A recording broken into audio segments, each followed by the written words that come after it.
It's the mother of all talk shows. It's the mother of all talk shows.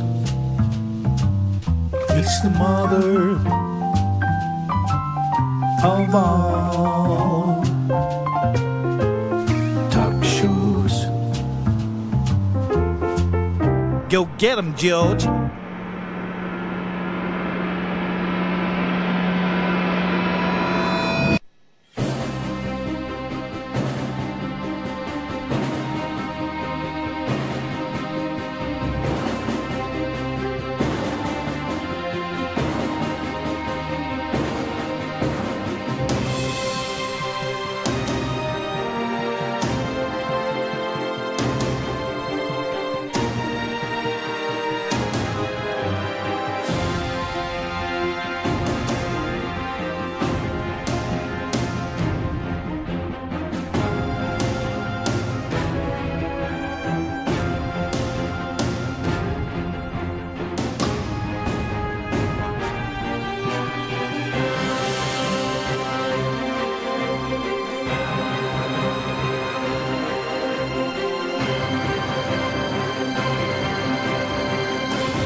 George Galloway, and the mother of all talk shows. Welcome to the Open University of the Airwaves with George Galloway. Not since Chauncey Gardiner, the idiot savant in Peter Sellers' final and epic film Being There, has there been comedy gold out of the White House quite like that which we saw yesterday. It is a gift. It kills satire all over again. And Netanyahu slipped a gold-plated pager in his pocket. Now, if that's not a death threat, I have no idea what it is. It's all coming up this evening with two of the most magnificent, majestic Americans, Professor Richard Wolff and Colonel Douglas Macgregor. You really have showed up at the mother of all talk shows. Stay tuned. Curious about our curriculum? Have something to say? Then call us now to join the debate on the mother of all talk shows. The only education you can get for free.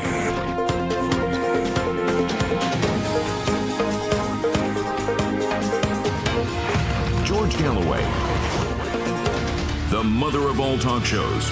With George Galloway, the world is our classroom, and you're welcome to sit in and join the seminar. Now, I don't know if you've seen it, far too few people have. Peter Sellers' greatest and final film, Being There, is the story of Chauncey Gardiner, an idiot who wanders around a walled garden as he has done all of his life, uttering idiot homilies, and some even bigger idiots think it's wisdom, and put him eventually into the White House, where he proceeds to regale the world with the kind of madness that Donald Trump did yesterday in the Oval Office.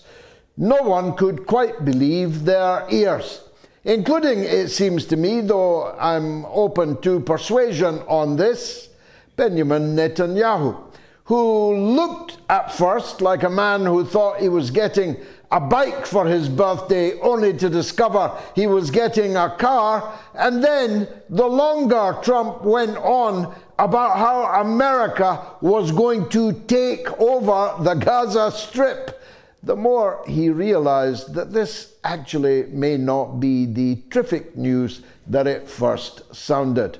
We'll be debating that in the course of the evening with you, the audience, and with two outstanding guests. But here's my tuppence worth for what it is worth. I think this is jolly good news for the Palestinian people, for the Palestinian cause. First of all, it is so utterly unhinged, deranged, and doomed that it strengthens the Palestinian case all over the world and weakens Netanyahu. First of all, it simply, literally cannot be done. Not only is it illegal, I realize that these days that's a mere bagatelle, but it is illegal. And there are many governments in the world, European governments and other allied governments, who are not actually allowed to act illegally. As part of international law, the West Bank, East Jerusalem, and the Gaza Strip are illegally occupied territory. This has recently been confirmed by a landmark judgment of the International Court of Justice in The Hague. So, although that kind of thing doesn't matter to the gunslingers, Elon Musk and Donald Trump and the rest, there are governments in the world that have to worry about that kind of thing, because their own citizens can bring legal actions against them in their own country for acting against international law that their country has signed up to. But secondly, how is Donald Trump going to take over Gaza? The might of Netanyahu's army, air force, and navy, armed to the teeth, brim full with 2,000-pound bombs, with missiles, with tanks, with everything that a military has at its disposal, was not able to control a single refugee camp in the Gaza Strip without suffering sufficient casualties, well into 5 figures, that they had to, in the end, agree to a ceasefire and leave. And all of the Gaza Strip is now once again in the hands of the Palestinian people, amongst whom there are, according to Tony Blinken, at least as many fighters, guerrillas, fedayeen, terrorists, you call them what you like or what your domestic law allows you to call them, at least as many as there were before the Israeli onslaught, the genocidal Holocaust unleashed by Netanyahu began. So, how, Donald? Are you going to send in the airborne division? Or perhaps the Marines can wade ashore on that pier that you built at a cost of hundreds of millions of dollars? Oh wait, that was washed away after only a few weeks. And what happens when you get ashore, Donald, and the resistance start killing your soldiers the way they killed Netanyahu's soldiers? What are the optics of that, Donald? And then there's the, well, not a small issue, that 2 million Palestinians, although there was an interesting shortfall in the numbers that Donald Trump was adumbrating yesterday. He said 1.7 to 1.8 million. But there was 2.3 million Palestinians in Gaza prior to October the 7th. So either that initial figure of 2.3 million was wrong, or Donald Trump's figure of 1.7, 1.8 million is wrong, or Netanyahu killed 500,500,000 Palestinians in 16 months. Time will tell which of those three possibilities, or perhaps permutation of those possibilities, are involved here. But there's the small problem that this beautiful land, this fresh, beautiful land that you're going to give them, is where exactly?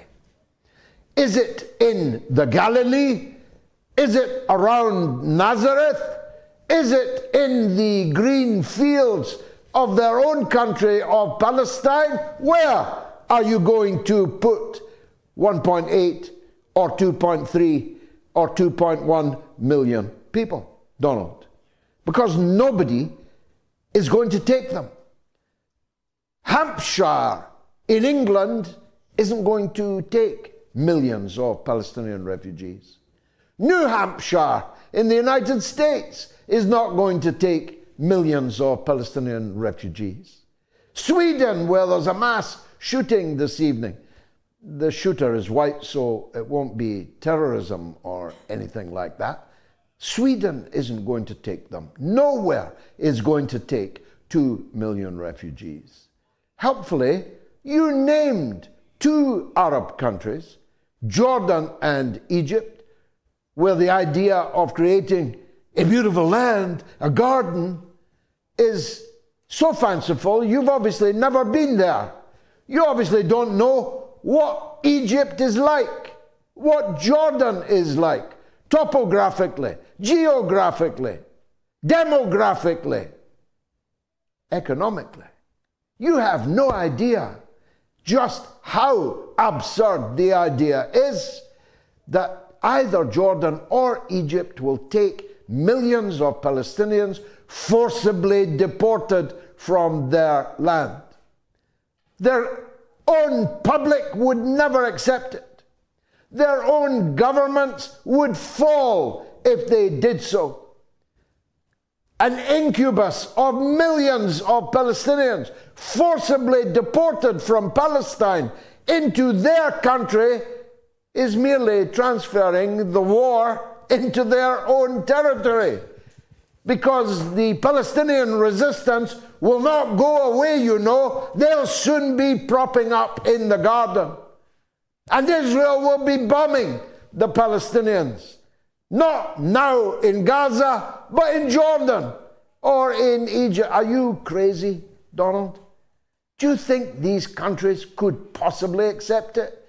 Even if you'd negotiated it with them, instead of publicly outing them as being the place where these deported, ethnically cleansed Palestinian refugees are going to live out their lives in your beautiful garden. Of course, neither country can now even discuss your plan, Donald. It would lead to the overthrow of their regimes, which, may I remind you, are regimes that you have long depended on and paid for, because you need them there in order to preserve the pattern of corrupt kings and puppet presidents that rule virtually all, if not entirely all, of the Arab world today, from the Atlantic to the Gulf. You need them, and you've just put them behind the 8 ball in a way which can only gravely, severely weaken their position. You then went on to publicly out Saudi Arabia as having abandoned its long-held and declared policy that they will never normalize relations with Israel until the establishment of a Palestinian state. A Palestinian state, I remind you, is the state policy of the United States and virtually every single government in the world. So alarmed were the Saudis at what you said about them. At 4 a.m. this morning in Riyadh, and trust me, they're not normally up at that time, whatever their prayer schedule is. At 4 a.m. this morning, the Crown Prince of Saudi Arabia and Prime Minister of the country issued a statement describing your plan as evil, making plain Saudi Arabia has not and will never change its policy on this. So either they're lying or you're lying. Such is your credibility, President Trump. I believe the Crown Prince of Saudi Arabia. But whether you were telling the truth or he is telling the truth, you just made it impossible for him to climb down from the declared policy of his country. So you have succeeded in uniting the entire Arab and Muslim world against you. You have succeeded in forcing the German government, the French government, most governments who've spoken in the European Union to denounce your plan as flatly illegal. Even Anna Baerbock has told you how bonkers your idea is. In fact, the only miserable, shrunken, vicious little satrapy that has not denounced your idiot ideas is the one I'm sitting in right now, Great Britain and Northern Ireland. That's the only European country which has not denounced your plan. So you've united the whole world against you. Mind you, it could have been the run-up that helped achieve that. President Trump, every 72 hours of your presidency, you have announced your intention to take over another country's territory. You threatened to take over Canada. You threatened to take over Mexico. You threatened to take over Greenland. You threatened to take over Panama, and now you are threatening to take over Palestine. Is this what you meant by putting America first? Is this what America first means? An unhinged bull in a china shop, careering around, knocking everything over, and breaking all of your previous relationships. If so, it's cool, it's fine by me. Because it's why I love you, actually. Because you say the quiet part out loud. Not for you, the lying, two-faced, fork-tongued arts of diplomacy achieved through USAID, achieved through surreptitious regime change, through covert actions, through three-letter agencies. No, you are open and honest, like a thug in The Sopranos, eating your curds and whey at the table outside with your lurid, florid shirt on. That's you, Donald Trump. You are the true face of the American empire. You are the real American empire. The ugly American. That's you. And so everyone can see it now. And the question is, and it's a question their public will be asking, what are we going to do about this? We now have this gruesome twosome, Netanyahu and Trump, thinking they can bludgeon and blast their way through every international crisis and problem, irrespective of who gets cut down in the crossfire. What are we all, the rest of us, the rest of the world, the 97% of the world that are not America, what are we going to do about it? Now, breaking news, even more bizarrely, Trump says he hasn't committed to troops in Gaza. So how are you going to take over without any troops? Whose troops are you going to use? And what method of transportation did you have in mind? for the Palestinians you're going to forcibly deport, never to allow them to return. All of these are your words, not mine. Were you thinking cattle trucks? Like the cattle trucks that transported the Jews and others all over Europe during the last Holocaust? Or ships like the Africans that you had taken across the Middle Passage in chains to be disgorged on somebody else's territory? Are you going to force march them? In which case, to where? Into the Sinai Desert? That's a desert, by the way, Donald, not the plural of sinus. There's so much to be unpicked in this one press conference. Just one.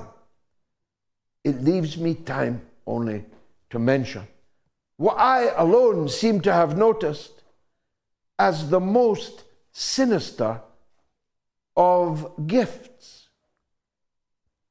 Netanyahu presented Donald Trump with a gold-plated pager and a regular pager, like the pagers that blew the limbs and the faces of thousands of people in Lebanon in the most widespread act of international terrorism seen in recent decades. This was a warning to you, Donald. Couldn't you see it? This was him warning you that if you were to step out of line, if you were in any way to let him down, everything could end up exploding in your face. Colonel Douglas Macgregor, up next. You don't want to miss him. I'm certain of that. Stay tuned.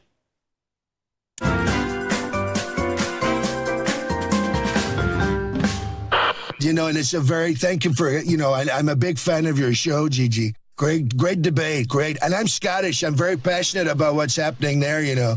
I had a great mom. She was Scottish, Mary McLeod. She taught me well. She taught me well at everything, including golf. I love Scotland, and I love the Scottish food. It's great food. I said to Melania, you know, haggis. Look at that. What's more Scottish than that? Me. I am that haggis. She said, what, thin-skinned and full of crap? You are listening to the mother of all talk shows with George Galloway.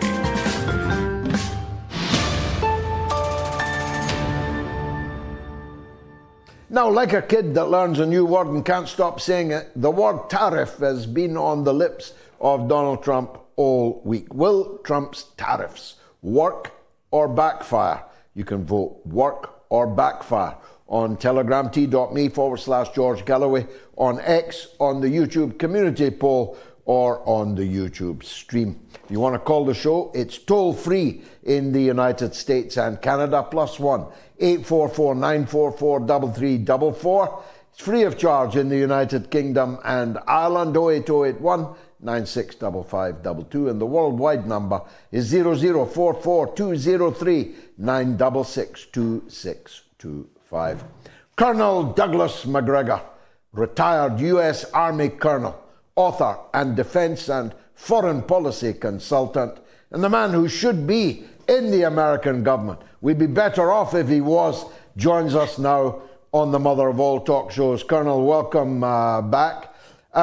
I don't know quite where to start, so I'll just ask you what you thought of President President Donald Trump's madness in the White House yesterday. George, I think I am not alone in the shock that I experienced. I was surprised, first of all, and I'm sure you were as well, at the callous disregard for human life that the suggestion represents. that somehow or another, mystically, magically, we're going to remove over 1 million human beings. We're going to erase the place where they are from and their country, their heritage, and establish this thing. Like you, I thought it was incredible. The other part of this is it was hard for me to understand why he did not have his national security advisor at least contact many of the leaders in the Middle East throughout the Islamic world and ask them for their opinion. As it turns out, he didn't do that. So first, demonstrating a callous disregard for life, a complete lack of respect for the people that live in the region. But it was incomprehensible that you would say something like this publicly without first establishing whether or not it made any sense. It doesn't. No one will support it. Saudi Arabia has made that clear. Egypt, Jordan, name it. Everyone has come down and said outrageous. Now he looks foolish as well as not very smart. Well, that's something that I've been noticing you've been drawing attention to, and I share this view. I mean, Trump's very smart in some respects, but he's nobody's idea of an intellectual. He has no kind of grasp of international politics. I joked earlier, he probably thinks Sinai is the plural of sinus. He's never been in these places. He has no knowledge, really, of the world. And he's therefore either not being advised at all or being poorly advised. I mean, who could have briefed him that blurting all this out yesterday, even if you wanted to achieve it, blurting it all out yesterday in that way was a very, very unwise idea. No, absolutely. But I think this is a reflection of the people that surround him at the moment. Let's be frank. He is really, in many ways, the prisoner of his donors. When I say donor, I'm talking about people that donated hundreds of millions of dollars to his campaign and extracted promises from him. For instance, Miriam Adelson, $100 million, but you must promise me that the Israelis can annex the West Bank and effectively do to the West Bank what we've seen happen in Gaza. He made these promises. They sent their money in. And now his closest advisors, the people around him, consist of people that are very close to those donors. And they are reminding him of his obligations. I don't think he is the way many other presidents have been. We went through something similar like this with Reagan at one point. And Reagan finally was told by Weinberger, look, send the Californians home. You have to govern now. Forget all that nonsense. You're the president. I don't think anybody has suggested that to him. And I don't think he understands the gravity of the situation. He made some comments about Ukraine, George, regarding the losses there, which were completely outrageous and made no sense, and then turned around and said, well, if you want more aid, give us rare earths. Of course, nobody bothered to tell him that the rare earths that Ukraine possesses are all in eastern Ukraine, underneath the areas where the Russians live, that are now controlled by Russia. Surely somebody would have said something, but they didn't. Surely somebody would have said, well, the Western Ukrainian lands have already been bought up effectively by Cargill, DuPont, and Monsanto, subsidiaries of our friends at BlackRock. He's walking into these things and turning what otherwise might be a useful statement into an ambush in which he looks ridiculous. So if I were in his position, I would fire a lot of people that are working for him right now around him. But then again, you and I don't know. Maybe somebody went in there and said, listen here, boss, I don't think you should do this. This is dangerous. And he threw them out of the office. We just don't know. Did you feel that Netanyahu was delighted or dismayed by the idea? After all, let's imagine for a minute that this comes off, that Gaza is occupied by the United States armed forces, which is the only way that this could conceivably work, because the Israelis can't occupy it. They've been trying for the last 16 months. Do you think that the idea that what Netanyahu and his gang consider to be a part of Israel, they are ready to allow the Trump family to turn into effectively a casino and a set of condominiums. Was he taken by surprise by this, in your view? No, I don't think he was taken by surprise. In fact, if you look at the picture of the two of them in the Oval Office, he's on, our friend Netanyahu is on the left, and he's grinning like the proverbial Cheshire cat. You know, he's obviously delighted. And he's looking across at this old man who's practically saying verbatim whatever he wants him to say. If anything, I think Netanyahu is practicing American foreign policy through ventriloquy. He's simply moving Trump's mouth, and Trump is saying what he wants him to say. And that is, unfortunately, tragically, the perception in the United States, that Trump is not a free actor, that he is simply a puppet, and the puppet master is Netanyahu. It is quite extraordinary, to the extent that there's video, I've seen it, you will have too, of Trump actually pulling his chair out, having him sat down and then pushing his chair in like you would do to your good wife. This is the President of the United States practically waiting at table on a visiting politician, moreover one for whom there's an extant international arrest warrant. Well, remember that President Netanyahu does not simply represent 6+ million Israeli Jews. He represents Jewish international power and capital. And so he is treated differently for that reason, if none else. It would be a mistake to say that why is President Trump allowing himself to be manipulated or exploited by this man who represents so few people? That's a mistake. This is a larger concentration of capital and power that he represents. And Trump knows that. And he's dependent upon it. He was dependent upon it to get elected. So now he's doing what they elected him to do. The question is, what will Americans do? Americans are usually, George, asleep at the switch. Most Americans don't pay any attention to anything that happens beyond their borders. They're too busy watching football and drinking beer and enjoying life. Are they going to wake up and suddenly recognize this has gone too far? Because I don't think most Americans voted for Donald Trump because they wanted him to move in these directions. They voted for him to deal with the border, to deal with immigration, to deal with inflation, to straighten out, streamline government. These are the things they wanted him to do. They're not interested in a war in Ukraine, and I don't think they're interested in a war in the Middle East. Even less interested in an occupation of Gaza. No good could come of that. And I personally don't believe that this will get past first base.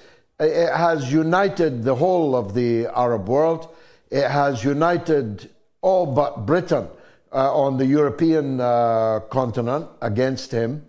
It has alienated a substantial number of genuine American firsters, who I saw one today, a pretty hardline right-wing guy who said, am I alone? I don't actually want Gaza. And I think that that will be quite a considerable constituency, that one. So I don't actually see it going anywhere. But what it now does, if you want to look on the bright side, if America owns Gaza, that means Netanyahu cannot go back to wholesale bombardment of Gaza. He's now going to be bombing Donald Trump's territory. I don't think so. I think, in fact, as soon as the ceasefire is over, large numbers of those 2,000-pound bombs that President Trump could have kept from the Israelis that have been released to them will absolutely be used to finish up Gaza. And eventually, I think he'll turn his attention to the West Bank. But more important, I think he'll double down on war with Iran. The one thing that Netanyahu is worried about is Donald Trump's predisposition to find a way to cut a new deal with Iran. Because Donald Trump, as confused as he appears to be right now, and as foolish as some of these statements have been, I know him. He does not want a war with Iran under any circumstances. The problem is he's no longer in control. And that should have been obvious from the footage that came out of the Oval Office. Netanyahu has the initiative, and Netanyahu wants that war. If he doesn't get that war, he has no chance of accomplishing any of the goals that he set for himself and Israel. The Greater Israel Project will fail because he's also got Turks to his north now on a border with him. He's got to be very careful what he undertakes with the Turks. They are by no means friendly to him. So either he acts and he destroys Iran with our help, or he's probably lost and won't last in office. Well, the Iranian president says he wants to meet with President Trump. Trump already said he wants to meet with him. Trump seems to be doubling down on the stance that Iran can have a nuclear program, but it cannot have nuclear weapons. Iran, somewhat to my surprise, still say they neither have nor want nuclear weapons. You've got the basis of a deal there, don't you, with Iran? I think that the hostility to Iran is irrational and unnecessary. It's similar to the irrational hostility to Russia, George. Iran is a great power, a great nation. It's a civilization that is coming back very strongly in that part of the world. We should have good relations with them. They are eminently approachable. They are not all crazy. This is not a quote-unquote mullah-dominated theocracy anymore. In fact, people that go to Iran and spend time there make it clear to me that the mosques in Iran are practically empty most of the time. That whatever enthusiasm there was for this radical religious Khomeiniism is long since vanished and vaporized. So I think there really is. The sticking point, of course, for us is Israel. And this is something that Israeli government has insisted upon. And that's what Netanyahu wants. And obviously, thus far, President Trump has delivered. Like you, I'm a little concerned that we could be trapped into something that we otherwise would never do. That's my concern. And there are all sorts of ways where we could become involved long before we show up and do anything in Gaza, because you and I know what he's talked about. First of all, it's not going to happen. And then secondly, if we tried to do it, it would take years. This is not going to happen quickly by any means. So the great danger now is the ceasefire ends, the bombing starts, more people are killed, and something triggers the war with Iran. We're not out of the woods on that one. Finally, Colonel, and I'm grateful as always for your time. I wanted Trump to win for one reason and one reason only.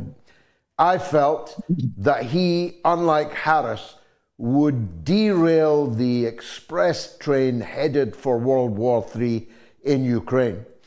And yet, and you've touched on this, increasingly Trump advances proposals for an end to the war in Ukraine that equally don't make any sense, like the rare earth one that you just mentioned. He stopped the supply of weapons to Ukraine for a weekend, but it has, as I read you say, it has restarted again. There's no halt to the bombs and missiles going from US depots to Ukraine. Is he going to let us down even on that one? There's clearly no coherent strategy. There was no coherent strategy on the part of Biden, unless you want to equate strategy with embroil ourselves in conflict as often and as much as possible. So there is no coherent strategic approach to anything. I think you have a struggle. The struggle is inside Donald Trump. On the one hand, he's surrounded by the wrong people, George, who are giving him bad information and pushing him down the same road that Biden went. On the other hand, you have the inner Donald Trump. His instincts are not bad. They're usually pretty good. And he knows we don't want a war with anybody. We don't need it. Nobody really wants a war with us. That's nonsense. We have big problems in the Western Hemisphere, big problems on our border, problems in our cities, problems with immigration. He knows that. And that's where we need to focus right now, not in the Middle East and not in Eastern Europe and Ukraine. And I think he understands that, but he's struggling because he's got so many people around him who are pushing him in the wrong direction. And then he says, well, maybe I'm wrong. Maybe I should do. Perhaps he doubts himself. I think international relations is tough for him. I think he has a much easier time domestically when he talks about economics, although I don't support this passionate approach to tariffs. I think that the time for that sort of thing is over, and it's not going to work. But at least he's thought some of that through. I don't think anything we've discussed thus far, George, has been thought through by him clearly. Well, every 72 hours, he's declared war on somebody else, usually against his own allies. He's going to run out of places that America can take over. Colonel Macgregor, as always, an absolute delight to share your wisdom and indeed your acute sense of humour. God bless you, and thanks very much for coming on the mother of all talk shows. Well, what do you think about what Colonel Macgregor thinks, or about what I think? You can let me know. It is toll-free in the US and Canada, +1 844 944 3344. It is free of charge in the UK and Ireland, 0808 196 5522. The worldwide number, 0044203 966 2625. And the poll on Telegram, X, on the YouTube community poll, and the YouTube stream: will Trump's tariffs work or backfire? Get voting, as 21,000 of you already have, and I've only just announced it. Coming up after a very short break, the first call of the evening from the Garden of England, Kent, Jennifer on Trump. Stay tuned.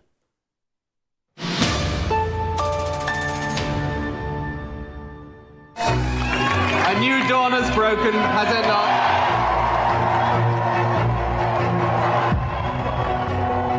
He had that Clinton thing. His eyes were round and big and smiley, and he was very charming. He became this incredible pop idol kind of prime minister. I think most people who have dealt with me think I'm a pretty straight sort of guy, and I am.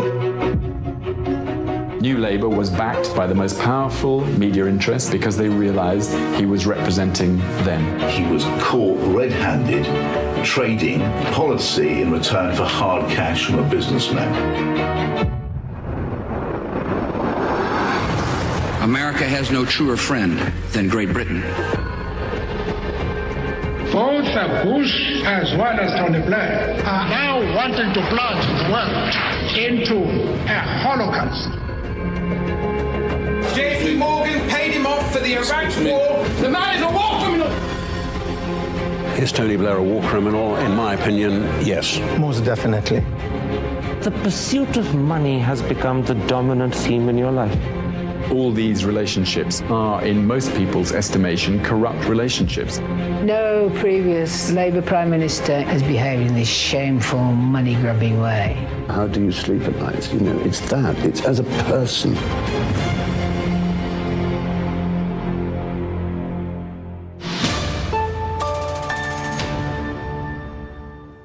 Now, you get that film, and indeed all of my films, if you support me on Patreon. I had a great chat all the way up from London to Scotland on the train on Monday with a very large number of my Patreon supporters, live and interactive on my telephone. Before I knew it, the journey was coming to an end. It was busy and it was wonderful. So on a Mondays, you get to live chat with me. You get these films, you get other exclusive content if you support the show through Patreon. That is patreon.com/George Galloway. Well, I've made you wait long enough. It's Jennifer in Kent on Trump. Go ahead, Jennifer. Oh, good evening. Can you hear me? Good evening. Yes, ma'am, you're loud and clear. Right. I've watched your program sometime. My surname's Nasser. My ex-husband is Lebanese. I have two sons who are half from Lebanese. And so we watch with interest the whole of this Palestinian saga.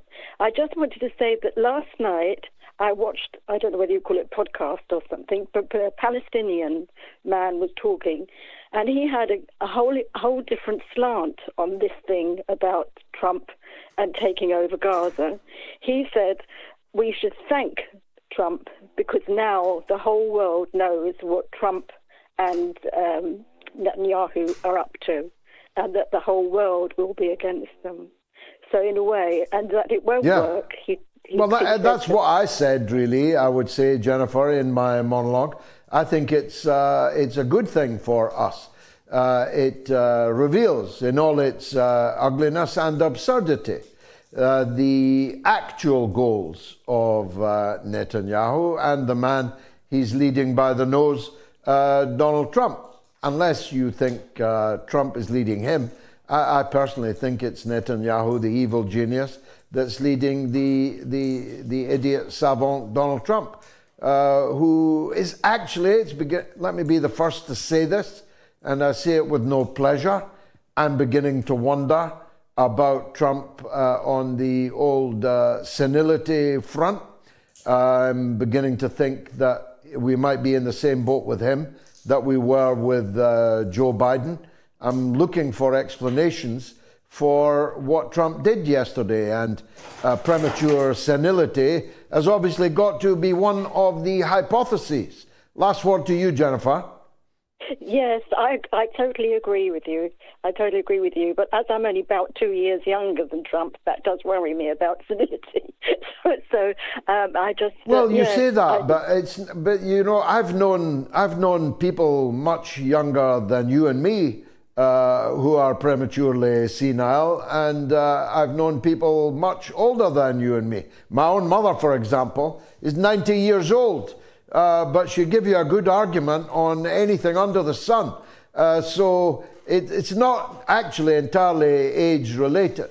But I'm just searching, Jennifer, for what possibly could have been in Donald Trump's mind when totally ex cathedra, without consultation with anybody, least of all his own Arab allies, who he put in the shit by what he did last night.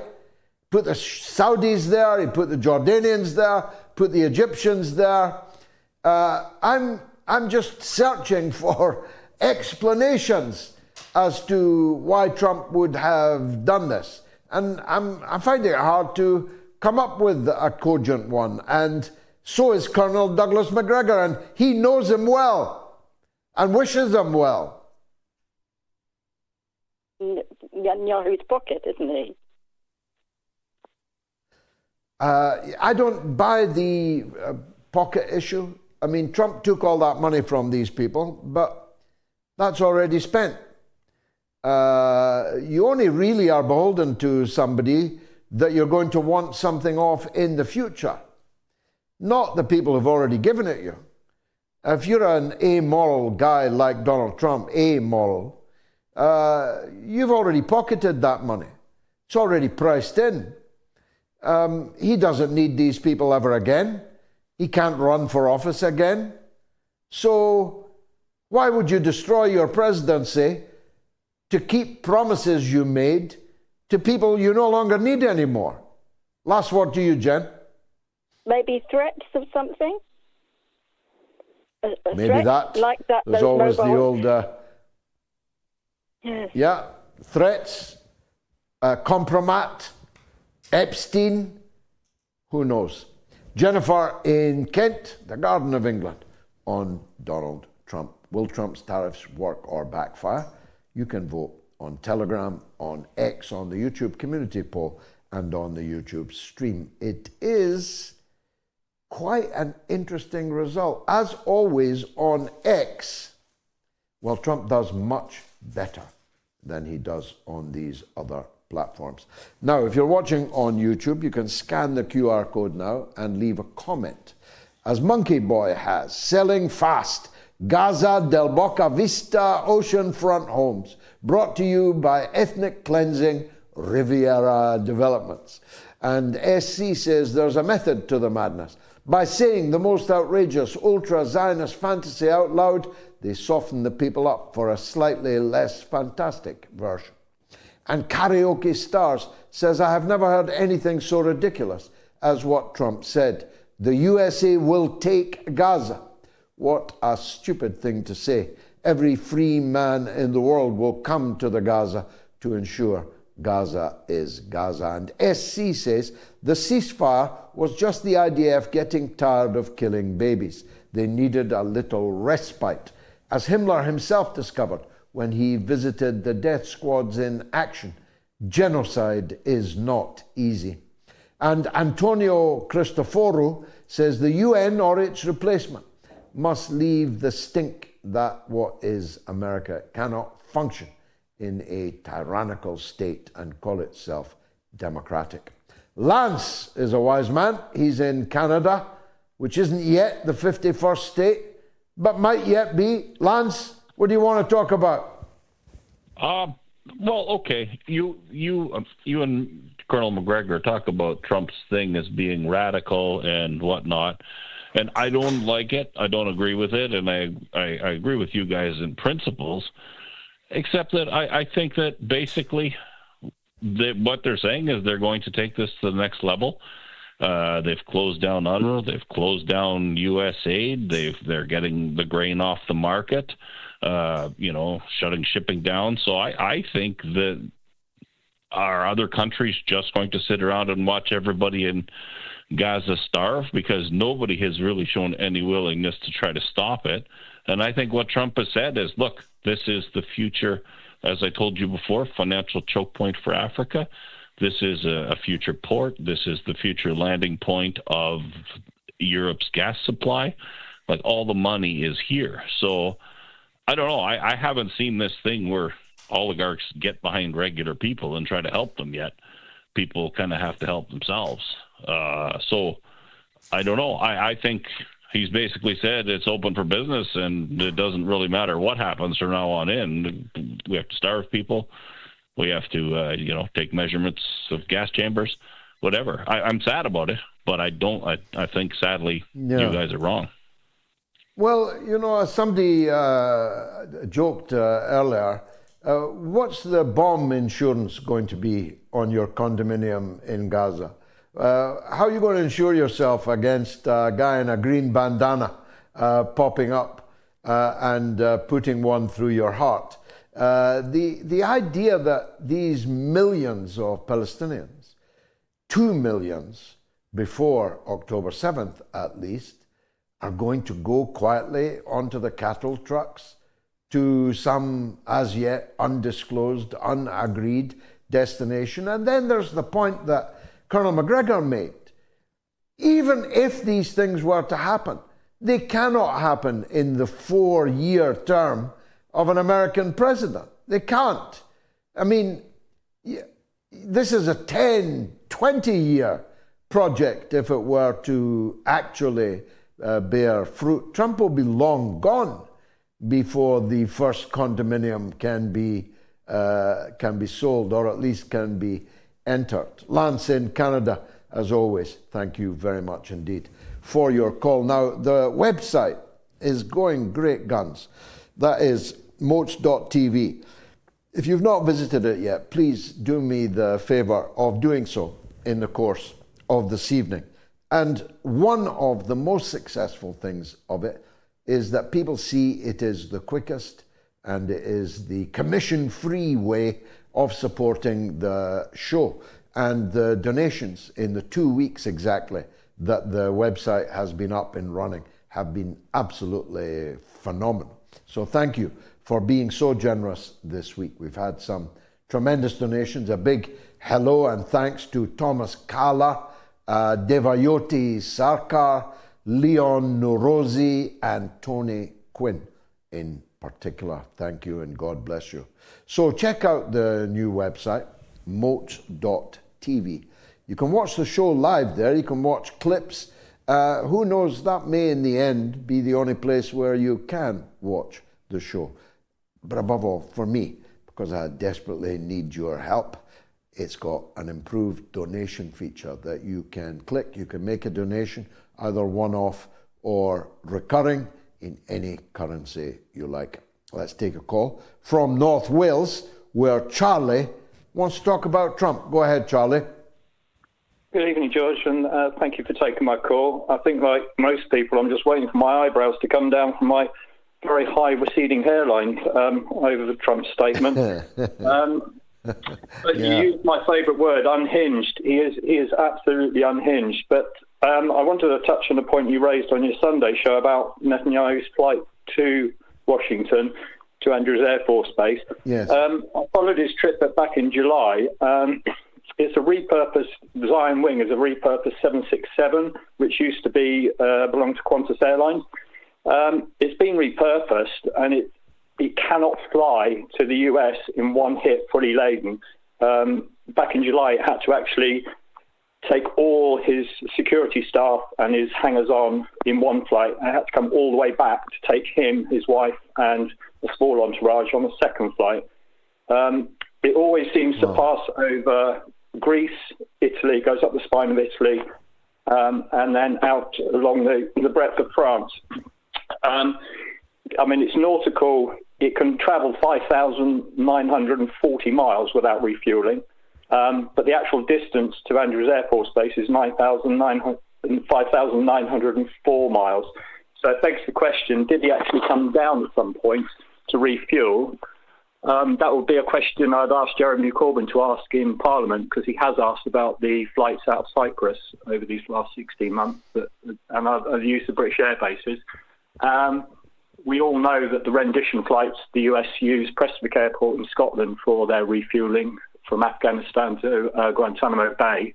I just want to know why Greece, Italy and France deemed it not fit to enact the ICC warrant passing through their airspace and actually force that Zion Wing 767 to land.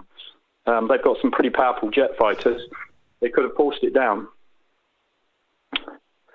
What a clever question, what a clever man, and what an interesting set of queries you've raised there.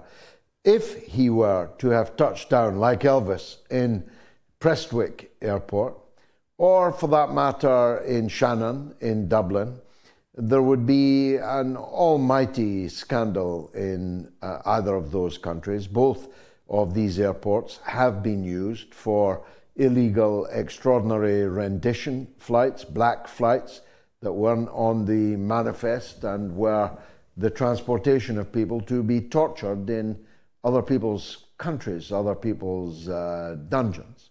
If he touched down, that would be a whole new level of scandal. But you're absolutely correct. The countries over which he flew had a legal obligation to try to implement the arrest warrant of Interpol, which is extant, and everyone is required, has an obligation to prosecute. And they didn't. And that just proves that the law is an ass, and they have no intention whatsoever of implementing law. These laws, courts, institutions, are all lipstick on a pig. And now that the pig can no longer afford the lipstick, it is there in all of its ugly, porcine beauty. Charlie in North Wales, thank you for that. The podcast Doing Great Guns, we've been in the top 30 in Russia, imagine, in New Zealand this week, just shy of the top 50 in India, and again in the top 100 in Israel, which is starting to look like a regular position for the show. You can download the MOATS podcast by scanning the QR code on your screen now. And you can listen to the weekly podcast via the MOATS.tv website. Scott is in the US, in Massachusetts, but also wants to talk about Trump. Go ahead, Scott. Afternoon, George. It's about 3 o'clock here. I want to defend Trump because this man has delivered so many things in such a short time. I don't think all of them are going to be handled in the short term. I think they're going to be over a long period of time. And you've got to give him credit where credit is due. It's amazing what he's done. Well, tell us, what is it? What amazing things has he done in the last few days that he's been in president? He's investigating the entire government for malfeasance, and he's going to be cutting a lot of programs that are useless. He's got his people out there, working for him, and I don't think this thing with the Gaza people is going to happen quickly, because he's got so much on his plate right now. And Gaza, people are. Let me interrupt for a minute, Scott, because I think you're right, and you're confirming something that Colonel Macgregor said, that Trump is much better on domestic American politics. It's the international stuff that's getting him into trouble. So, for example, the points you make about the shutting down of vast and corrupt expenditure. I mean, I saw one there. There's a magazine, I think it's a magazine, I've never seen it, called Politico. The US government, through USAID, was spending $8 million a year on subscriptions to Politico. This is sheer, unadulterated corruption. And it's been stopped. Trump, Musk, the rest, they've stopped these kind of brazen political interventions using American taxpayers' money to undermine other people's democracies, to work for greater censorship on the internet, to subsidize publications that toe the line and so on. All of these are splendid achievements, and you're right, he's made a good start on those. He's managed to get Tulsi Gabbard into the White House as the Director of National Intelligence. I think that is a very good thing. It's beginning to look like he'll get Patel at the FBI, he'll get Kennedy at the Health Ministry. These, if they happen, will be good achievements. The other domestic things that he has undertaken, things like the border and so on, these are your own domestic national business. We've got no right to interfere in it. But I really feel, Scott, you're letting him off the hook on this Gaza madness by saying it's not going to happen anytime soon. The point is, he has put it on the table. He has exploded it as a kind of nuclear device over the Arab Middle East, and it's not going to go away, you know. Last word to you, Scott. Well, I just hope that they do something with the Gaza people, because the entire country is full of chemicals that will eventually hurt or kill many Gazans. And it's because of all of the war. But where are you going to put them? Where are you going to put them, Scott? I would make a temporary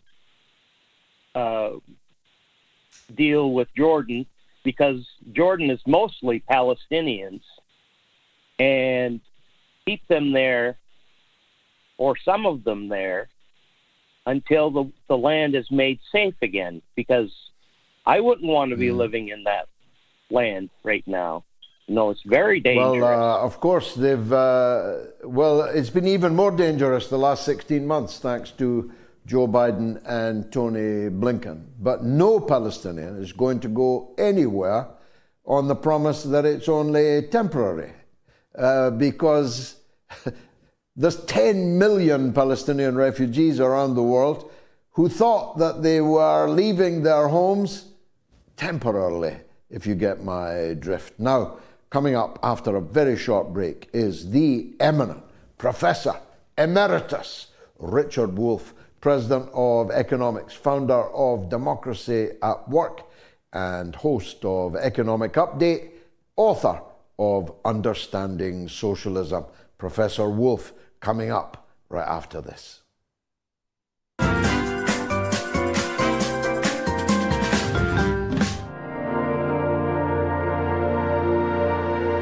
As the green smoke rose, their faces flashed out, pallid green, and faded again as it vanished. Then slowly the hissing passed into a humming, into a long, loud, droning noise. Suddenly, a humped shape rose out of the pit, and the ghost of a beam of light seemed to flicker out after it. Forthwith, flashes of actual flame, a bright glare leaping from one to another, sprang from the scattered group of men. It was as if some invisible jet impinged upon them and flashed into white flame. It was as if each man were suddenly and momentarily turned to fire.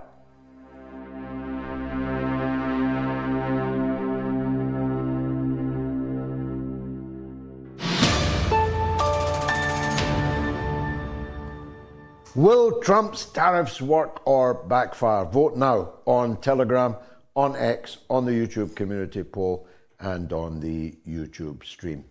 The peerless Professor Richard Wolff joins us after too long an absence. Professor Wolff, very glad to see you back again. I had intended to ask you overwhelmingly about economic matters, and I will with your permission.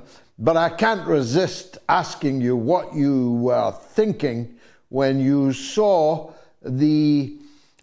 frankly, the ravings of your new president in the Oval Office with the Mephistophelian gnome, Netanyahu sitting grinning next to him. It was a scene for the ages, Professor.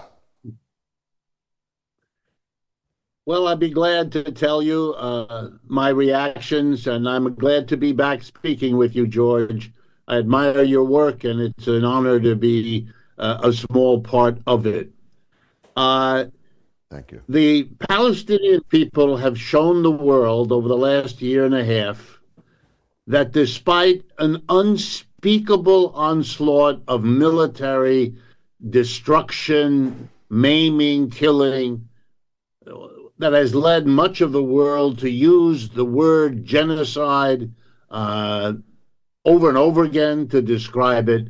The Palestinian people have shown they're not about to leave what they take to be their land, despite the suffering they've obviously gone through. Why Mr. Trump would imagine that they're becoming a piece of American territory would change that behavior is a mystery to me, and to be honest, I suspect is a mystery to Mr. Trump as well. What we can expect is that the Palestinian people will not agree to go whatever this eventuates into. The United States will then be faced with the same dilemma the Israelis did. Are you going to try to bomb them out? Will that then be the promise that Mr. Trump made in the campaign to, quote unquote, end all these pointless, endless wars?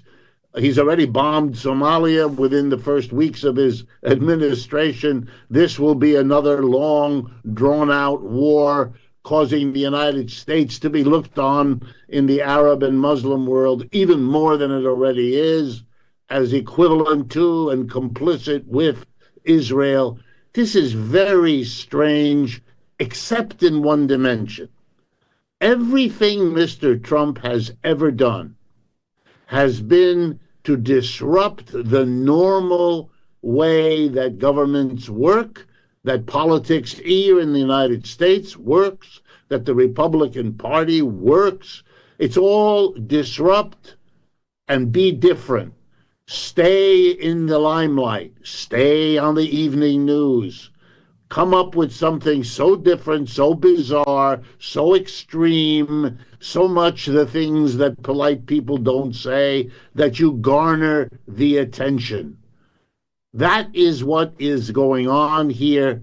Neither he nor anyone else knows what portion, if any, of what he talks about will ever see the light of day or last.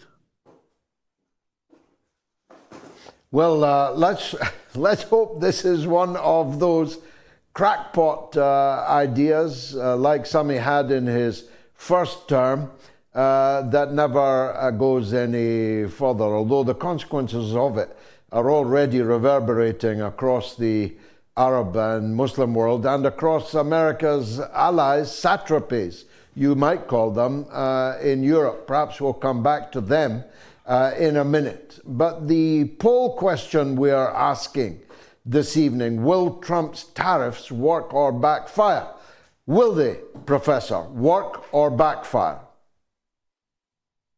They will backfire because they are both internally contradictory and will, and already are, provoking enormous disagreement, hostility, and backlash.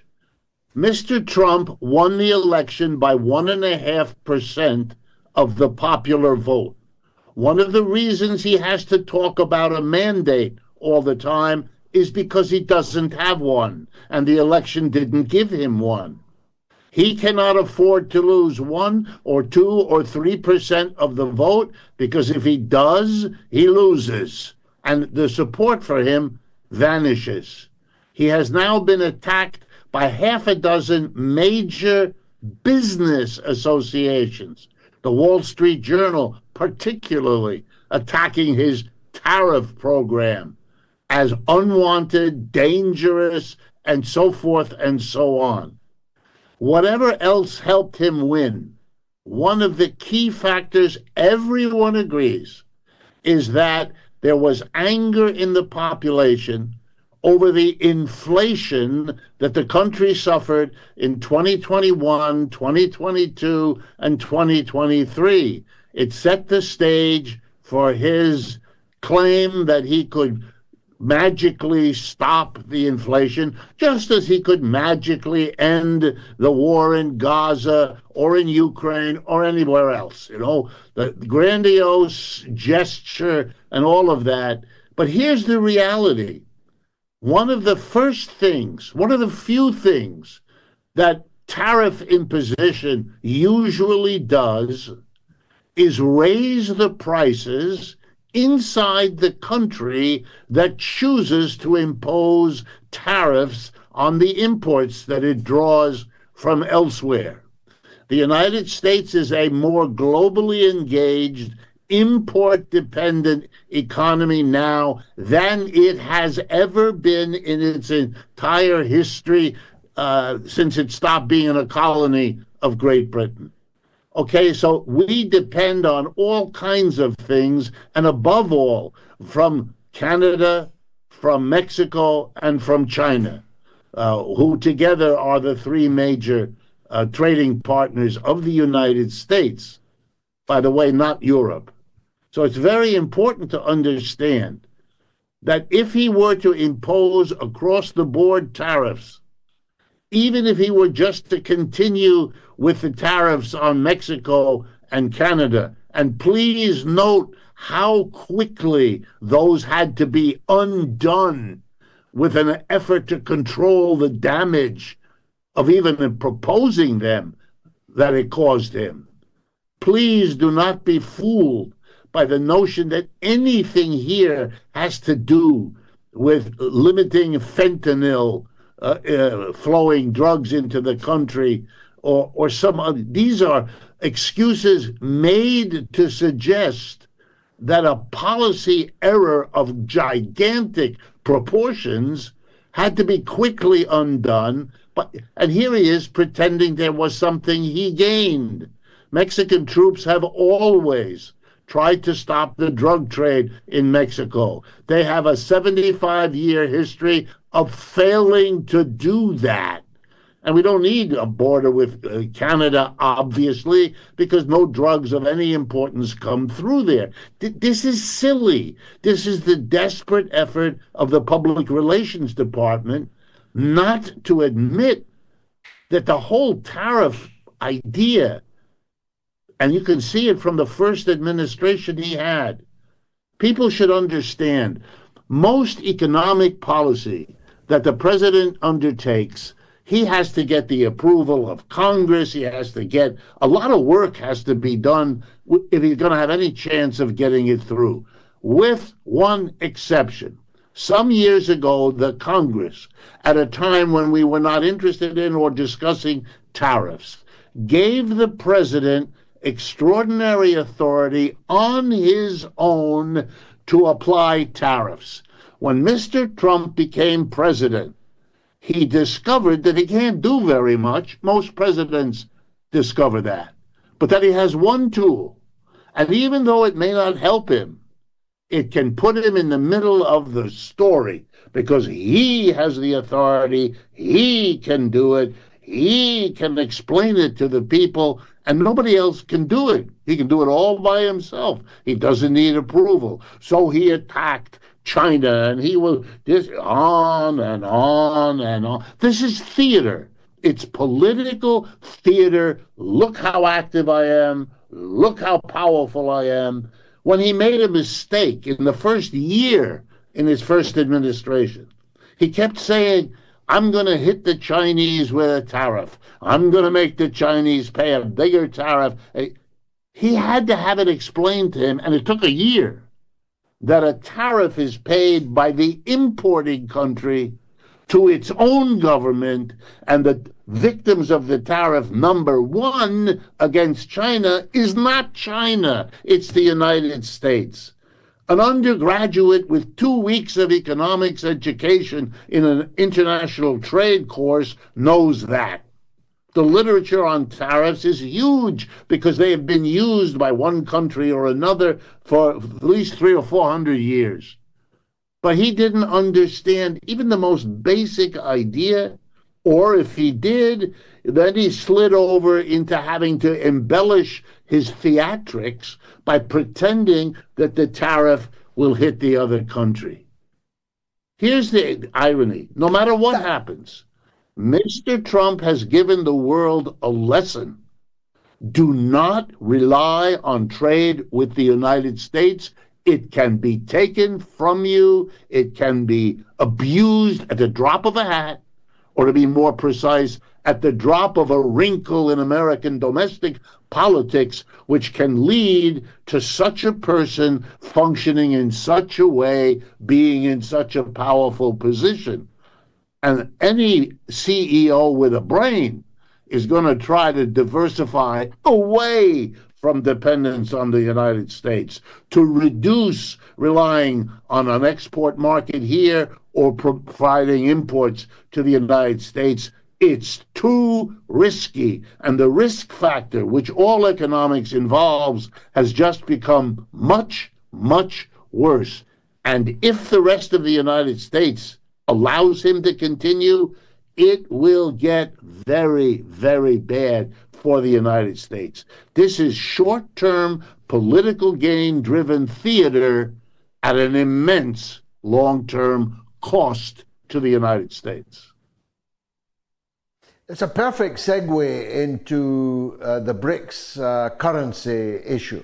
I'd like to take your expertise, Professor, if I may. He threatened 100% tariffs, tariffs, tariffs. It used to be Russia, Russia, Russia. Now it's tariffs, tariffs, tariffs. He threatened anybody who seeks to, as it were, give the dollar a wide berth. He threatened them with condign punishment in the form of tariffs.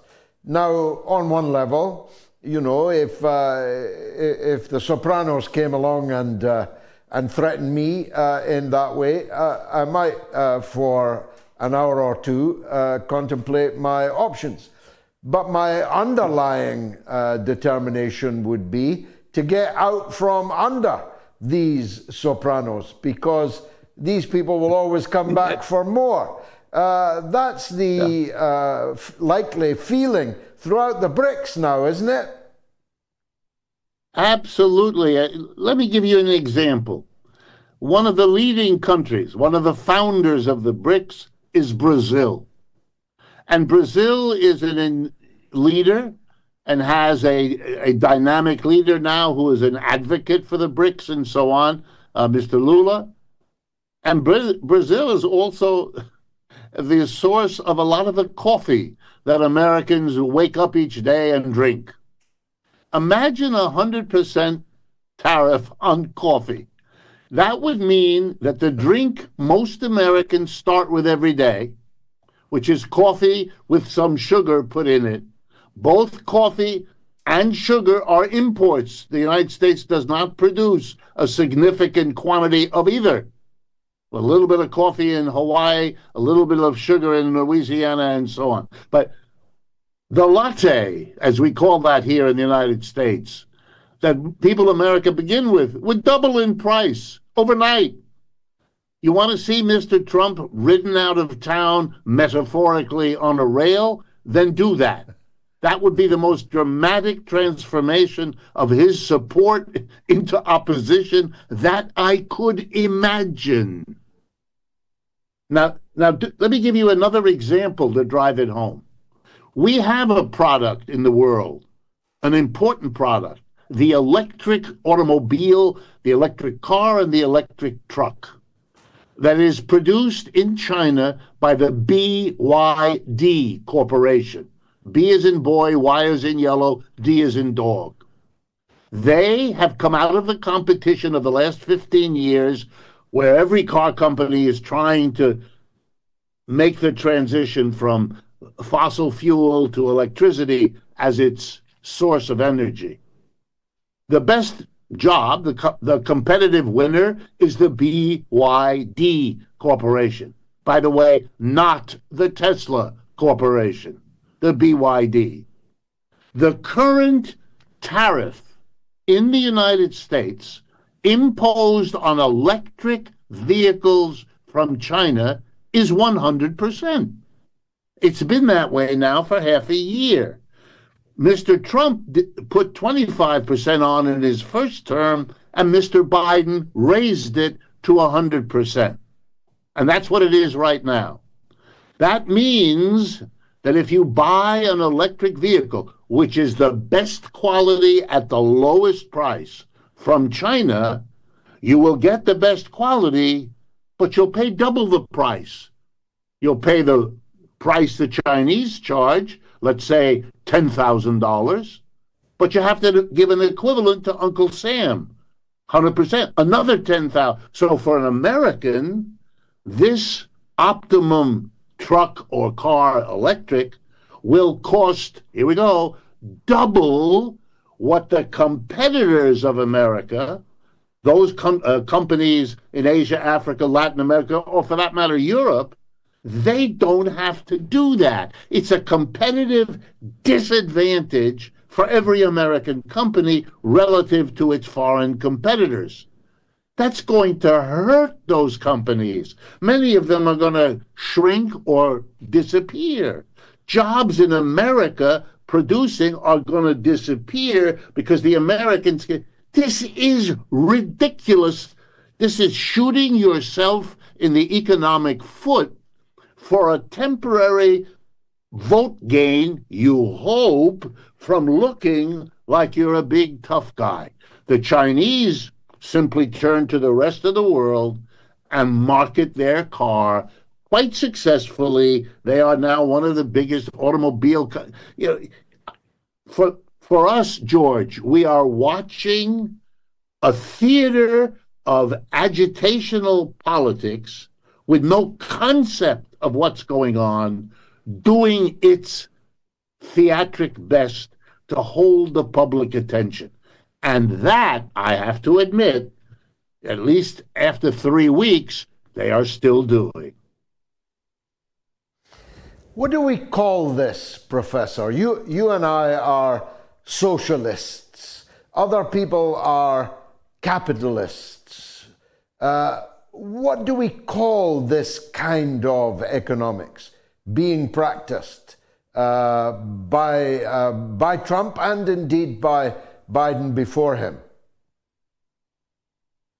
Well, to be honest with you, and I know that's what you want from me, the United States is a declining empire, something you and the people you most reach in your country, you are the experts. You are the ones before us who had to live through the decline of the British Empire.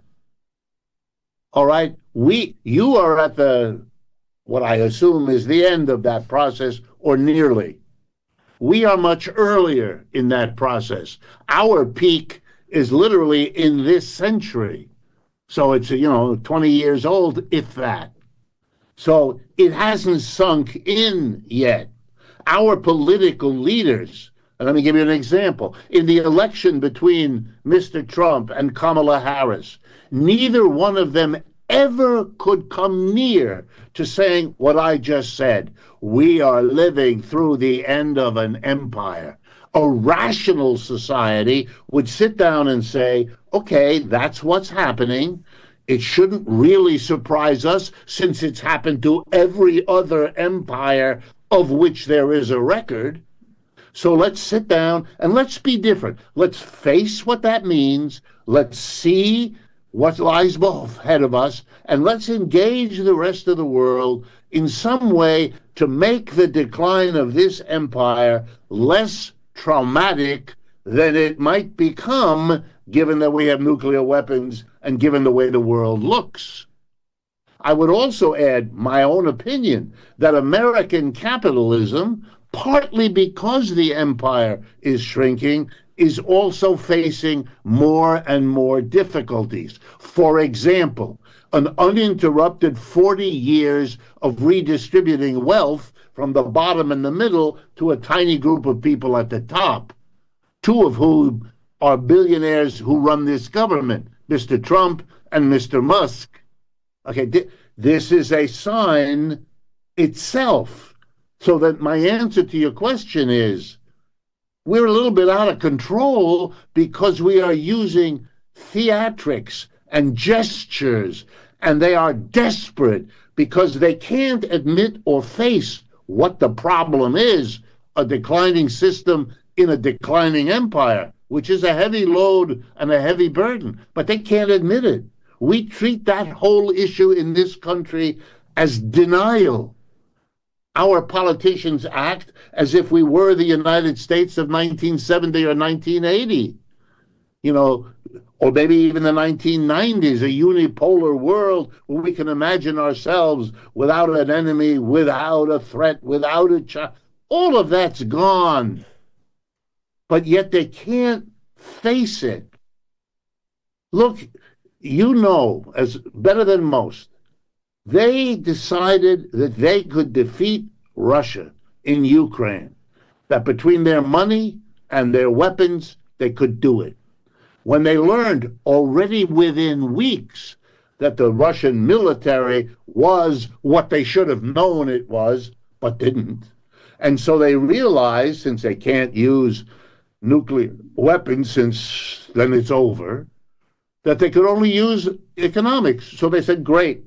We'll hit him, if you pardon my borrowing from you, with the mother of all sanctions. And they went to work and they did that. Total failure. Total failure. Why? Because they didn't understand the BRICS. They didn't understand the change in the world. They didn't know Russia could sell its oil and gas to India and China, and the whole logic of what they did would be undone. They didn't know. They can't admit it now. I'm a product of the elite schools in this country. I know some of these people. I went to school with them. And, it's a different thing. They sit in a room. They think that Mr. Trump shaking his fists will make the world fall into line. It is tragic. There's even a pathos connected.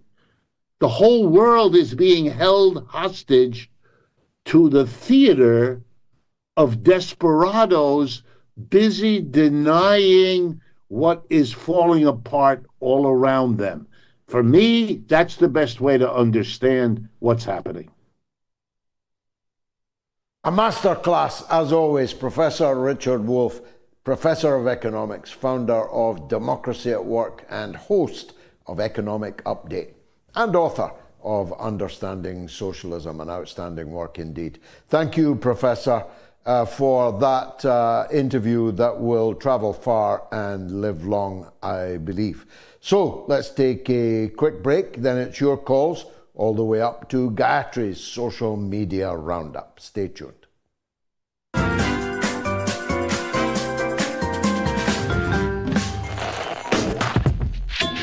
I defy anyone to contradict the point that I just made, that every person alive today was born of woman.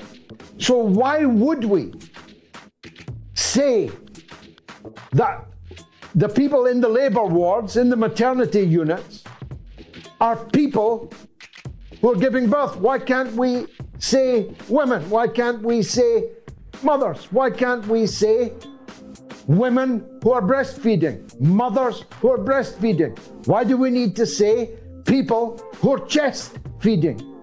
All of these words, and indeed all of the trend that you say you dissociate yourself from, of transgenderism, transmania, I call it, are all taking rights away from women.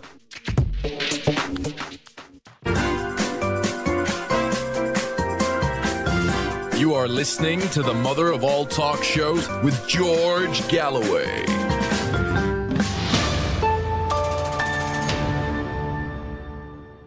Let's come back to England and Susie in Dunstable on Donald Trump. Go ahead, Suze. Good evening. Thank you for taking my call. I have one question. I'm not taking any sides or anything. It's a neutral question. It's just a thought which came to me.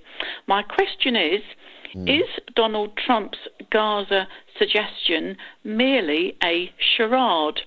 Is he purporting to do this, but then steer off on a different tack to Plan B, which is a much nicer or kinder option, i.e., is Plan B actually Plan B is actually Plan A? Does that make sense to you? So the question is Donald Trump's Gaza suggestion merely a charade? A bit like... Well, look, it does. It's a logical question on the principle that if someone comes in front of you with a proposition so ludicrous as to take your breath away and then leave you laughing, there must be something else behind it.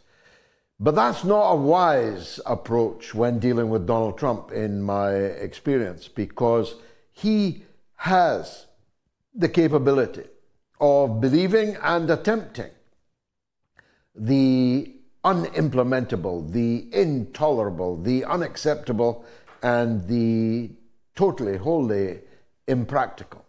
And the wreckage that would be left by his attempt to do so would be cleaned up by somebody else. This is a key point about the passage of years. 4 years is nothing at all. And at the end of 4 years, Donald Trump will no longer be the president. Big, grand things that are announced will not even, in many cases, be started, let alone finished, by the end of his presidential term. And that would be true whoever he was. It would be true whatever was being proposed. But the grander the folly that is being proposed, the more potential damage it can do if attempted. So let's brainstorm. What do the Americans call it? Spitball. What might lie beneath or behind? If, as has already happened, this idea is rejected by every Arab country, by the mass of Arab public opinion. I'd be surprised if by Friday we don't have hundreds of millions of people in Arab countries out demonstrating on the streets against it. If we say that this has no takers, what does Trump do next? He's already said he's taking Gaza, taking over. He's going to do a good job with it, he said.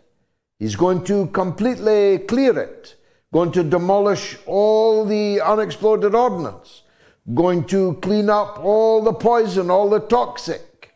He's going to flatten it. I think the word that he used was to completely erase the remaining, very few remaining standing buildings and all of the rubble. And he's going to level it, was the phrase he used. And he's going to replace the people and the things that were there before with economic development. Of course, he means tourism. He means Trump Towers. He means casinos.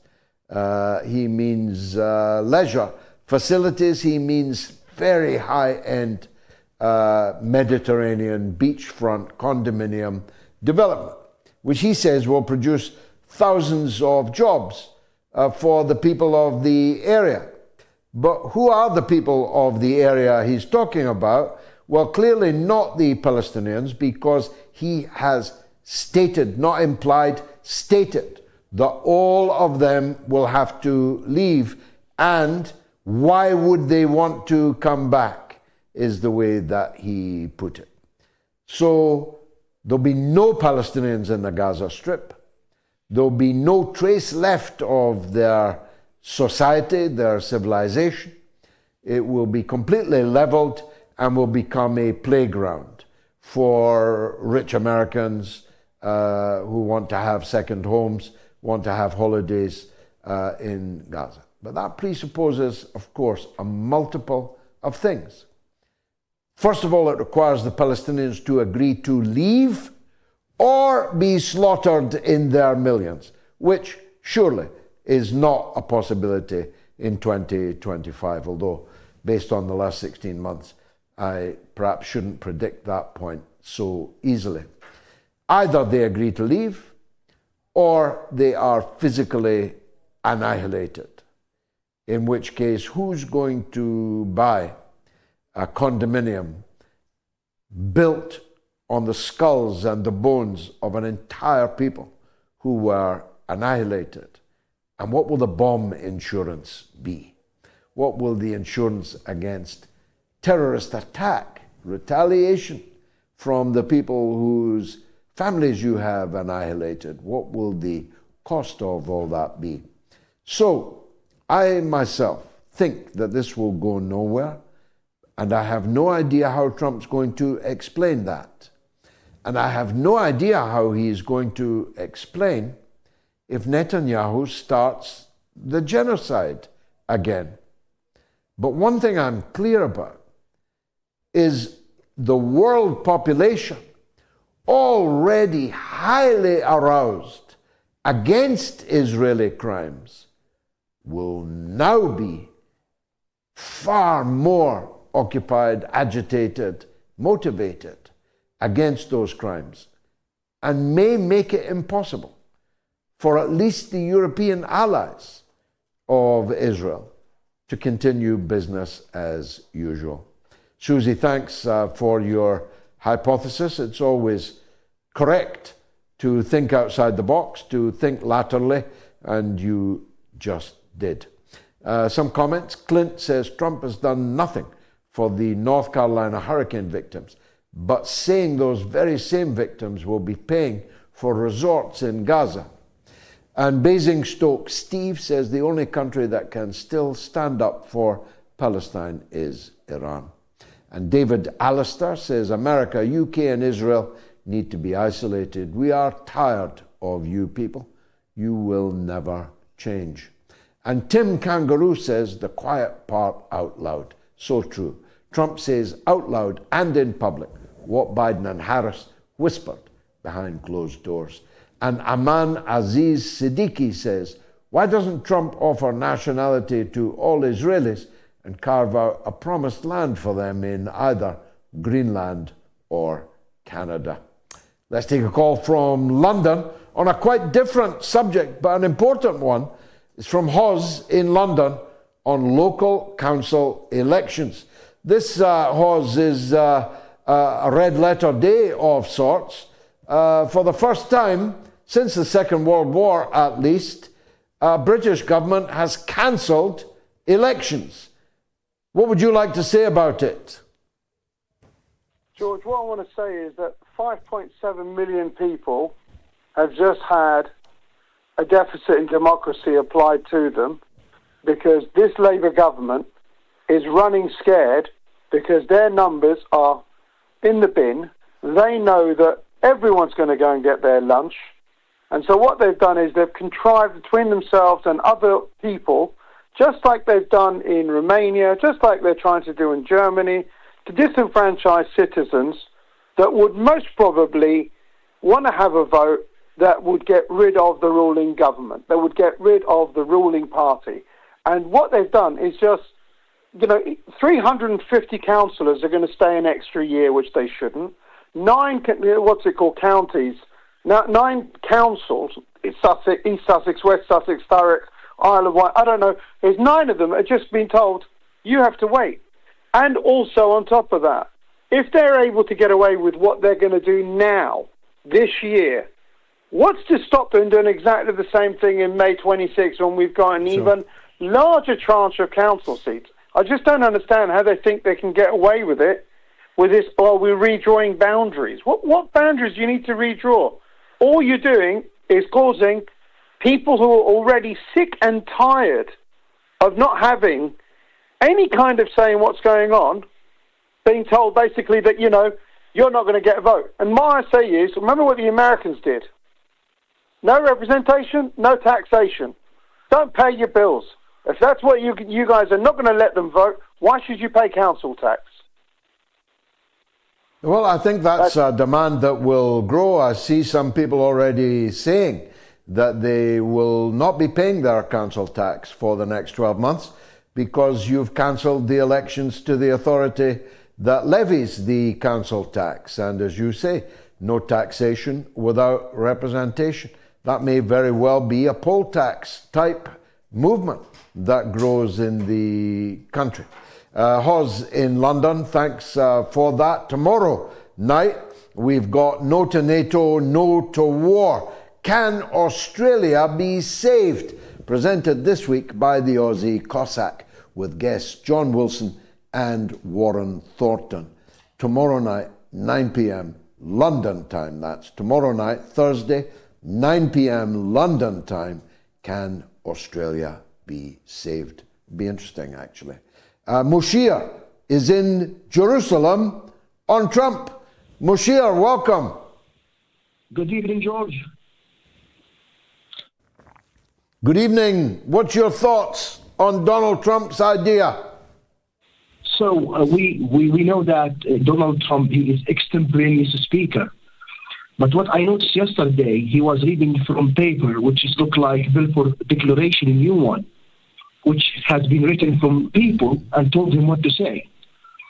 So, and that will never happen because Palestinians will always be there and they will not leave their land. So I have 2 points just to put here. The first one is, I'm asking U.S. Army and Navy and Air Force do not participate in this crime. We know and we learn from you that you are defending the democracy and you defend freedom, but not ethnically cleansing people from their land. So I am asking your guest Macgregor to deliver my message to the U.S. Army. And the second point, which I would like to say, hello? Yes, go ahead. Yeah. And the second one,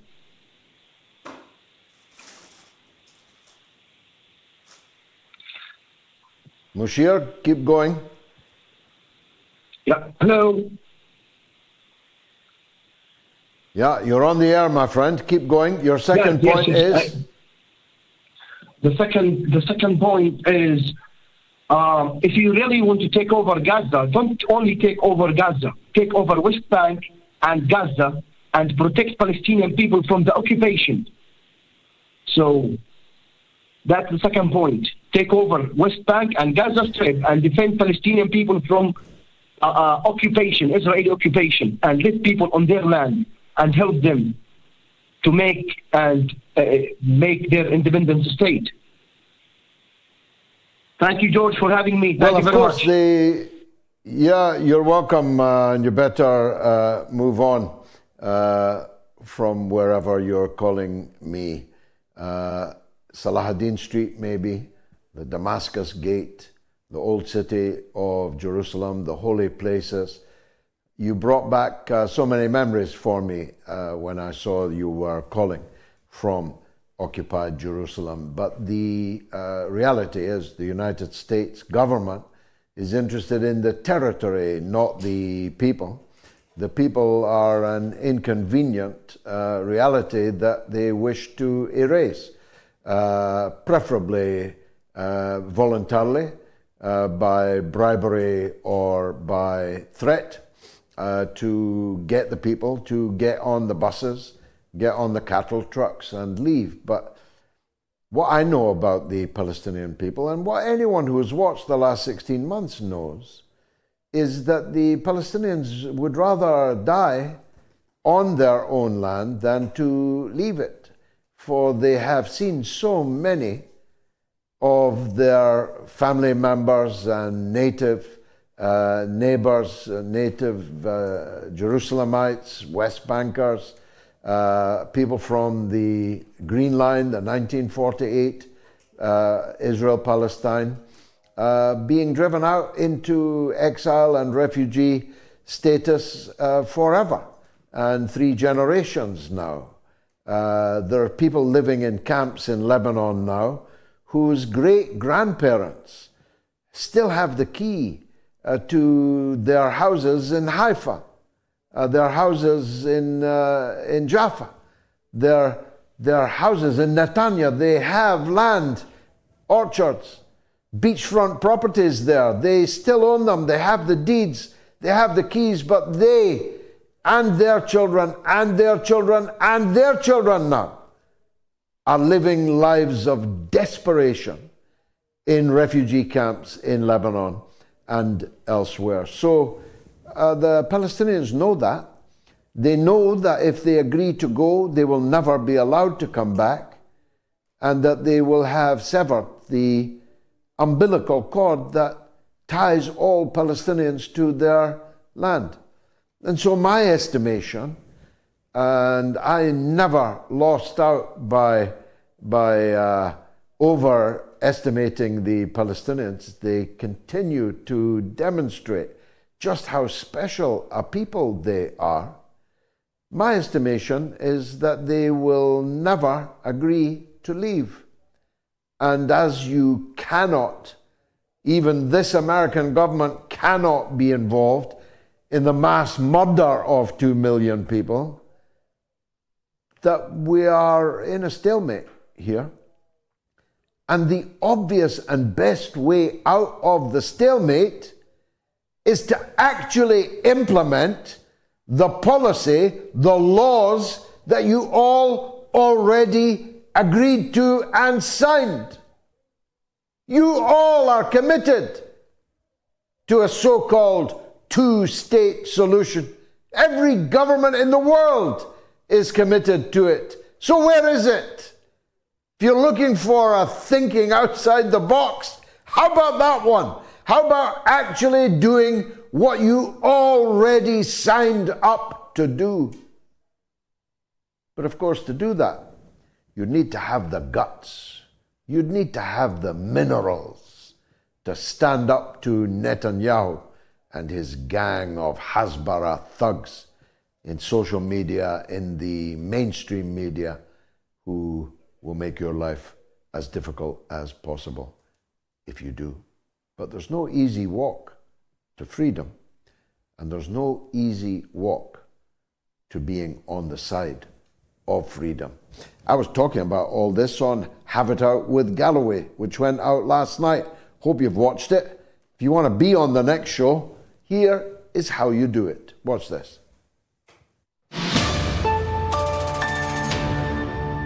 Join me on Have It Out with Galloway. Be on the studio wall. Participate in the debate about the greatest issues of our time. This is the place where we tackle the world's biggest problems and offer some of the world's best answers. You can have your say. Write to me at our website at haveitoutwithgalloway.com and join me here in the studio audience.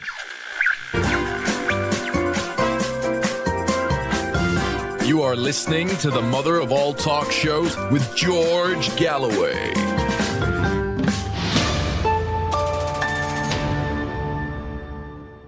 You can watch it, of course, on my YouTube channel.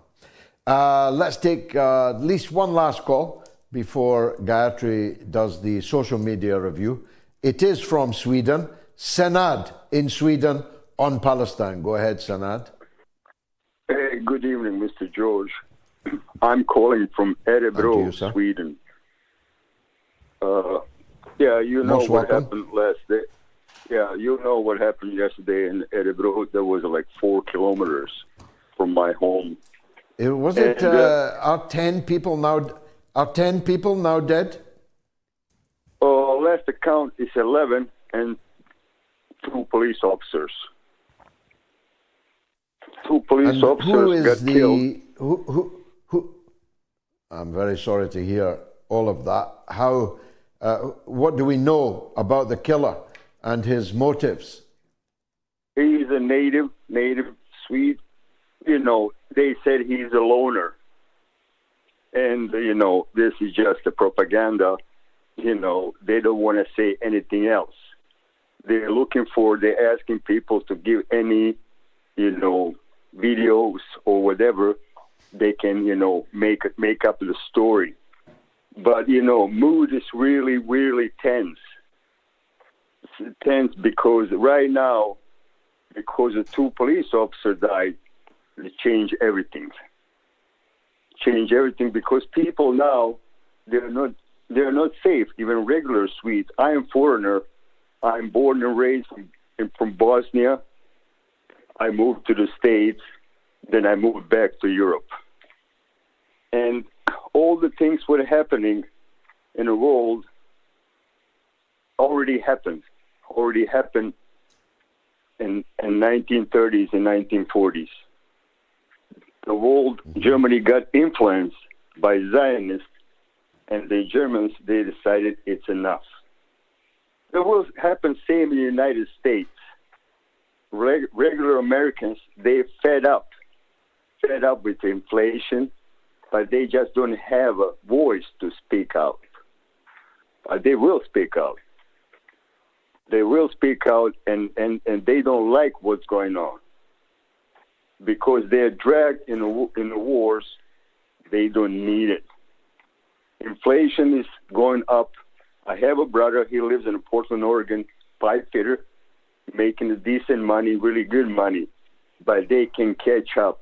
They can catch up. They, you know, they're suffering. Now with all the fires in California, people slowly recognize what's behind. And when it comes to the recognizing who is behind that, then it's going to be doomsday for someone. Because regular Americans, and who is not behind all it? Americans. What is your point? Who's behind these things? All the big companies, pharmaceutical, banks, and we know who owns all of them. We know. No, I don't know who owns all of them. I don't know. I don't know who owns all of them. IPAC's behind that. IPAC's behind that. I knew that somehow in my bones, I felt that you were meandering down a very dark and disgraceful road of blaming the Jews. I knew you were on a hunt for the Jews. Just some alarm bell was ringing in my mind. Jews don't own the banks. Jews don't own the big companies. Capitalists own the big companies. Capitalists own the banks. Bankers own the banks. The vast majority of them are not Jews. There's only 15 million Jews in the entire world. And as long as people like you are looking under hedgerows for Jews to blame, then you are merely contributing to the sickness that is abroad in our societies. And I'll have no truck with it on our show. So you consider yourself banned from the mother of all talk shows. Gayatri, I'm sorry that's your introduction to your slot this evening, but I cannot allow that kind of thing to go unchallenged. I know that you understand that. So, what's rattling? Are you curious about the fact that this poll did not have an overwhelming vote? That it's actually that there are people who believe that it will work. Will work well, yeah. Especially on X. Yeah. 40% of the people on X think that Trump's tariffs will work. But even on your Patreon, it's about 20% who thinks they work. Brad Brick says, President Trump is at heart a real estate agent, which is a form of life slightly above the used car salesman. I love that. And journalists and politicians. So he says you've simply got to call his bluff. Like the caller said earlier, is this all a charade? What is this all about? Ifti Ahmed says, the USA is used to building on other people's grave sites. Just ask the Native Americans. Now, we are watching White Lotus at the moment, and we are on the episode. Oh, don't tell people that. It's embarrassing. No, it's not embarrassing because it's leading towards something. We're watching it for a purpose. But we're currently these Americans are at a resort in Hawaii. Hawaii, yeah. And at a luxury beach resort.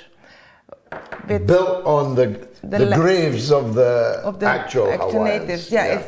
It's who they bring in to dance folklore and sell artifacts and so on. But the luxury hotel is built on their land. On their land, yeah. But they can stay there for the amusement of the holiday goers. Nikki A says, under Yellen's tenure at the U.S. Treasury, the U.S. debt has increased by $15 trillion. Bringing the debt owed by the U.S. taxpayers to around $36 trillion. It's unbelievable. And he wants to what? Buy Gaza for it. He wants to, don't forget, of Greenland. I don't think he's going to buy Gaza. He's prepared to buy Greenland, but I think he intends to take Gaza. Yeah, but still needs to spend money on it. So the American taxpayer will have to pay for all the soldiers, all the airmen, all the Navy, and all the bomb clearance and all the construction. But of course, he'll make sure that his own family business is well represented in the eventual bonanza. So, who are those who voted work? It will work. These tariffs are going to work. Most of the arguments are from a anti-globalization, global monetary system perspective. Stephen Bailey says, I've just been reading The Racket by Matt Kennard. In it, he mentions the Smoot-Hawley tariff in the 1930s. It didn't work then. I don't think it's going to work now. But honestly, I think the global monetary system needs to change. We need to be moving to an immutable public blockchain, peer-to-peer cash. This will have a significant impact on stopping corruption, as the world at the moment is rotten from the core out. And the only real scalable blockchain is the original Bitcoin, as designed by Satoshi Nakamoto, aka Craig S. Wright. Phew, they went past us. Sorry, Stephen, but yeah, we get your drift. And Paul Brown says something similar. He says, what Donald Trump has correctly recognized is that globalization of world trade has gone too far, to the point of damaging Western economies, which, like the UK, no longer make anything of significance in the rush to use third world slave labor to do all the jobs. So the imposition of tariffs is a way of restraining international trade and giving more business to home industries. Yeah, if you've got the home industries. But what if you don't? As Professor Wolff was pointing out, America is uniquely dependent on imports, more than it has ever been. Your morning coffee? It's de-industrialized. Yeah, imagine where we'd be without a morning coffee. Give me one more, and then we'll need to bring it to a close. So Charlotte Burns says everything these idiots, with that she means the Democrats and the Republicans, everything they do, it backfires. That's because the only real law is the law of karma. When you do rotten things, it comes right back to you. Let's see how far the Trump tornado gets, trying to clean out Gaza so his lovely daughter and hubby can cash in from the waterfront at Disneyland they're salivating over. Let's see if they pull it off. I'm betting it will explode in their greedy faces. Yeah, literally, it will. Will Trump's tariffs work or backfire? Here's the result. On Telegram, 23% say work. On X, 40% say they will work. On the YouTube community poll, 29, still a sizable number, say that they will work. And on the YouTube stream, 17%, thanks to the 25,000 people or so who voted. Now, Gayatri, how are the donations? Another big show tonight. Huge thanks to Matt Wicks, Walid Kutaish, Francis McCaffrey, and Obaid Said. So be like them and go to the website moats.tv and make a quick donation. I promise you it will be quick. It's right there. Any currency you want, any frequency you want, be it monthly or even annually. So go ahead, moats.tv. The donate now button is right there. And with the results of the cold snap still to come, please remember us in your will. And if you're watching on TikTok tonight, keep hitting like. We're up to 87,000 likes so far on TikTok. Well, it's been marvelous for me. I hope it was for you. I've got to take my missus for chips, which is our Wednesday night ritual. So if you'll forgive me, I'll take your leave. We've got the annual Congress of the Workers' Party in Manchester this weekend, but I'll still be broadcasting the mother of all talk shows on Sunday night. Thanks very much for joining us. Good night.